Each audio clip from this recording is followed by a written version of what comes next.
Most importantly, it's not good for your heart. Too much attachment to, now we've been talking about dua. Dua is always about something, right? But really the end result of dua should be nearness to Allah. So sometimes our dua makes us we become too attached to the created thing that we're seeking. And that's a problem. And it's not pleasing to Allah, that level of attachment. So that when you finally get it, if you're not cured of that level of attachment, notice I'm saying level of attachment. We don't believe in just 100% detachment.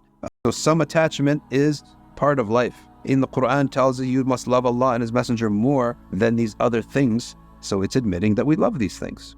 And that ayah means that we would not disobey Allah for the sake of these things. We would not decrease our worship of Allah for the sake of these things. So if our attachment is way too much, then when we receive this thing, we're not going to do good. We're going to do bad. We disobey Allah for the sake of preserving this thing. That's not what Allah wants for you. That's not what's pleasing to Allah. You can have what you're seeking in a balanced way. In a way, you haven't lost the huquq of Allah, and your number one attachment remains to be Allah subhanahu wa ta'ala. So this is, again, to decrease and rectify your level of love of the creation so that Allah ta'ala remains to be the sole source of your attachment.